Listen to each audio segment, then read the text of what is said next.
Il y a des héros qui donnent une empreinte particulière à un métrage ou une saga. Des personnages sonnant non seulement comme des protagonistes tellement hors normes et tellement fous que l'on sent que les auteurs aux commandes de ces projets se donnent corps et âme pour le faire vivre, quitte à peut-être se perdre un peu dans la logique de la démarche cinématographique et dramatique, donnant lieu de temps en temps à des objets atypiques, révolutionnaires, fantastiques, hypnotisants, décevants, maladroits et parfois même catastrophiques. En réalité, ces héros mettent une telle pression sur les épaules de leurs auteurs que ceux-ci se consument, se perdent, développent une fascination telle pour ces personnages qu'ils ne parviennent plus à comprendre comment pleinement et justement donner lieu à un moment de cinéma qui marque assez les esprits, pour ne pas non plus sonner comme un moment plus ou moins décevant, mais surtout qui ne rende pas justice à ce personnage et ne lui donne pas l'envergure nécessaire pour sonner comme à la hauteur du projet qu'il veut porter. C'est un peu comme cela que l'on peut résumer la saga ici présente. Un héros qui encore aujourd'hui, même s'il a commencé sur le papier feutré et brillant d'un comics, est réellement associé au cinéma, qui lui a permis d'avoir une reconnaissance et une aura qui le portent et qui fassent que dans nos esprits, nous avons l'image d'un acteur imposant, puissant et magnifié par un auteur cherchant à lui donner la bonne posture. Né dans les années 30, canonisé au cinéma dans les années 70 par Richard Donner, Superman s'est imposé au fil des années et des films comme une icône puissante et fascinante du cinéma moderne, une incarnation d'un idéal un peu trop complexe à atteindre pour l'humain, mais une figure aussi charismatique que logique quant à notre époque, donnant lieu à des œuvres souvent passionnantes, parfois un peu bancales, voire même complètement maladroites, mais qui cherchaient aussi bien à rendre pleinement hommage à cette figure qu'à lui donner des élans pas forcément aussi subtils que son concept de base. Que ce soit dans les années 70 et 80, au début des années 2000 ou au milieu des années 2010, le super-héros a traversé les époques, continue de le faire, avec plus ou moins de finesse, mais aussi plus ou moins de logique. Ainsi, replongeons dans l'univers de ce super-héros hors norme en remontant dans les années 70.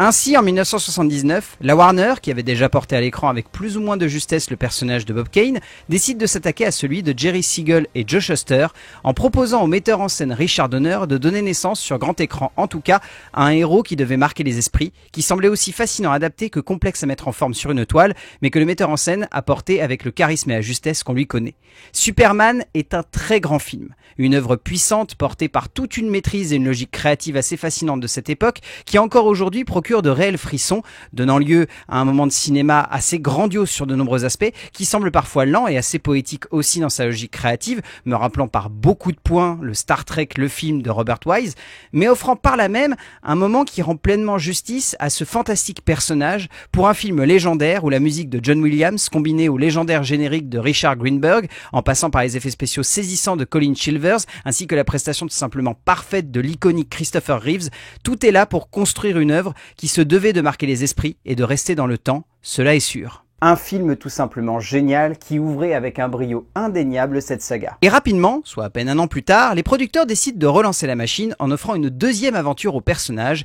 qui a connu pas mal de déboires créatifs, notamment par le départ en pleine création de Richard Donner qui s'est vu retirer le Final Cut et remplacé par Richard Lester, même si au fil du temps, ce dernier aura démontré ne pas avoir apporté grand chose au film qui était tout de même très attendu au tournant vu le succès du précédent volet. Superman 2 n'est pas toujours aussi fin que son aîné, voire même est assez maladroit. La faute à des antagonistes pas réellement passionnants ou souvent caricaturaux qui ne permettent pas au long métrage de parfaitement décoller, même si à côté le récit est tout de même assez entraînant et passionnant pour emmener le spectateur qui se laissera entraîner une nouvelle fois par la maîtrise artistique et visuelle d'une œuvre imposante qui manque simplement de justesse du début à la fin de sa dramaturgie, mais que Reeves porte avec toujours autant de puissance et de justesse. C'est un divertissement sympathique, mais qui manque tout de même de punch et de finesse. Et 3 ans plus tard, soit en 1983, Richard Lester se retrouve réellement aux commandes de la saga, avec un troisième film qui se voulait beaucoup plus léger, en tout cas dans la forme, contrairement à ce que les scénaristes devaient avoir en tête, le long métrage se posant comme un mélange de comédie pure, avec la présence de Richard Pryor au casting, et un ton plus noir avec ce choix d'aborder un Superman en pleine crise identitaire, donnant lieu à un film qui a constamment le cul entre deux chaises. Ainsi se pose Superman 3, qui est clairement un film pas très bon, qui n'est pas non plus une véritable catastrophe, mais qui ne tient pas sa promesse, soit celle d'être à la hauteur de ses deux précédents volets, le cinéaste américain se perdant dans un mélange des tons et des genres qui rend le film bancal, mais surtout le rythme chaotique du métrage, oscillant constamment entre une comédie loufoque avec le personnage de Gus à l'aspect plus dramatique, mais qui devient quasiment comique de ce Superman sombre, donne lieu à un moment de cinéma où l'ensemble sonne comme maladroit, comme peu entraînant et surtout comme presque soporifique par instant. Sans rigoler, j'ai vraiment failli m'endormir devant le métrage.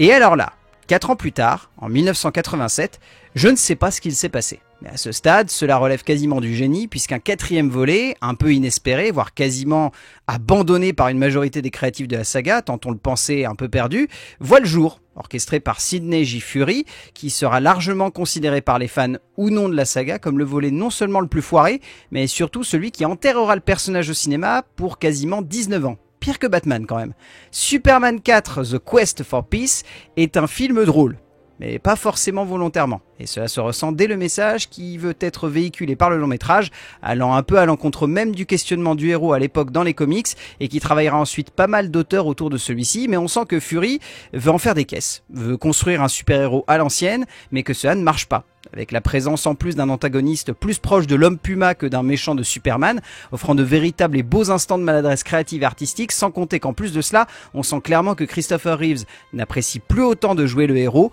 et que cela le pèse profondément. Une fin de course maladroite et assez mauvaise pour cette version du super-héros.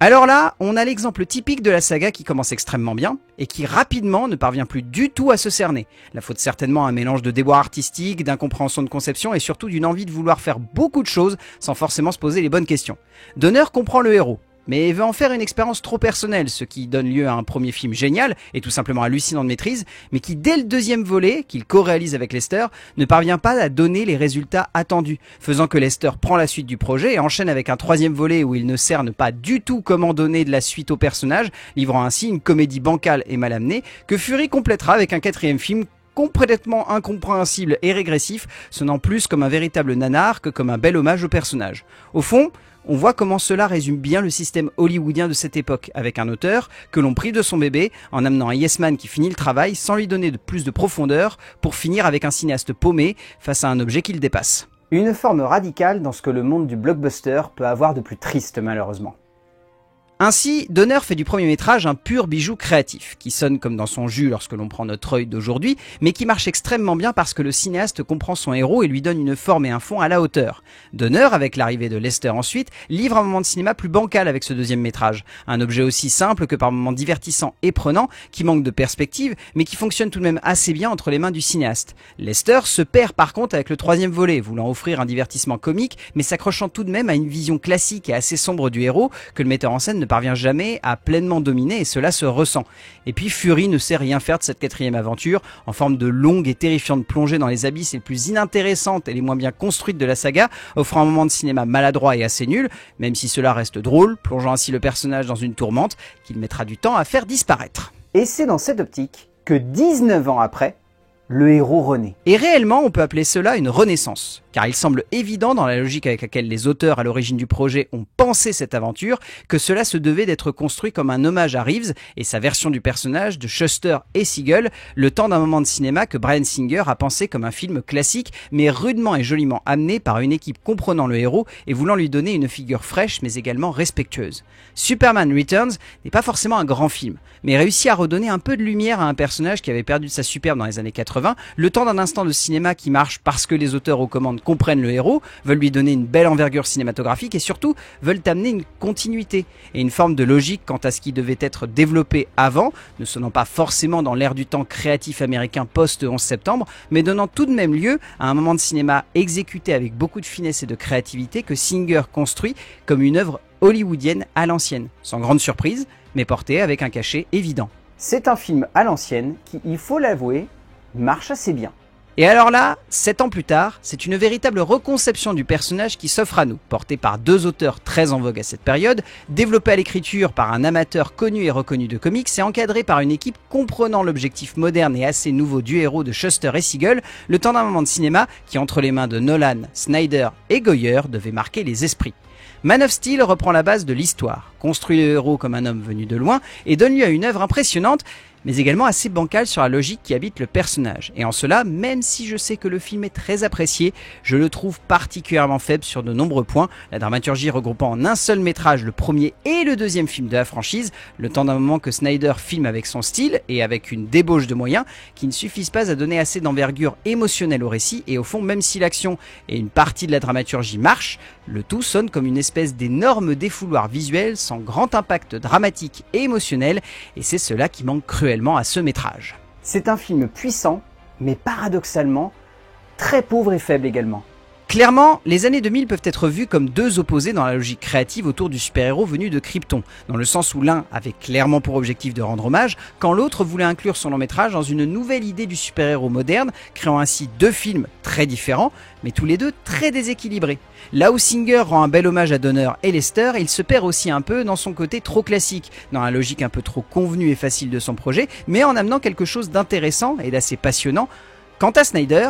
il en fait beaucoup. Certainement trop, emmené par la logique créative de Nolan qui avait fait la force de son Chevalier Noir, mais qui ne réussit pas à faire la même chose, ou en tout cas aussi justement avec ce Chevalier de Lumière, un peu trop archétypal pour sonner comme en adéquation avec sa logique. Les contraires s'attirent ici, tout autant sur le positif que sur le négatif, donnant lieu à deux moments de cinéma particulièrement intéressants, mais qui ne comprennent jamais pleinement la vision à avoir du personnage pour sonner comme juste et comme équilibré. Et cela se ressent aussi bien dans le fond que dans la forme. Dans le fond et la forme, Singer offre un divertissement qui sonne comme à l'ancienne. Dans le meilleur comme dans le plus simple, avec sa production design léchée et bien construite, son générique d'introduction qui rend parfaitement hommage à toute une époque, sa logique visuelle construisant des plans à l'identique des anciens épisodes, mais après il n'y a pas grand chose à se mettre sous la dent, et on sent, comme une impression de déjà vu, sans réel apport de la part du cinéaste américain. Et de son côté, Snyder offre à sa forme, sa compréhension du numérique et de son impact sur la puissance du personnage, notamment dans son travail autour de l'impressionnant et du monumental,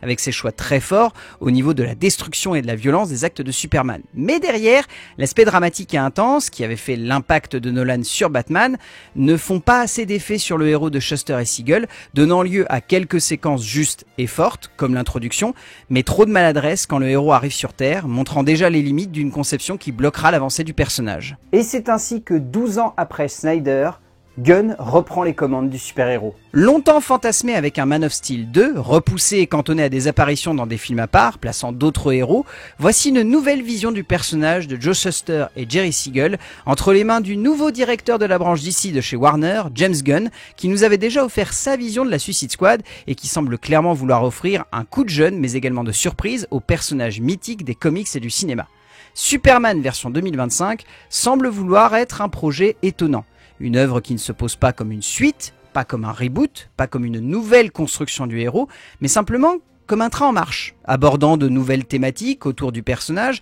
avec plus ou moins de justesse, mais surtout une envie profonde et évidente de vouloir emporter le spectateur dans un divertissement qui soit à la hauteur de ce que l'on a pu attendre durant de nombreuses années de ce protagoniste, sonnant peut-être comme un vrai renouveau pour le personnage, si bien sûr le long métrage en question n'est pas simplement une petite blague de la part de James Gunn, qui serait un peu malvenue. Cela semble audacieux, mais également peut-être une jolie surprise quand on connaît un petit peu le travail du cinéaste.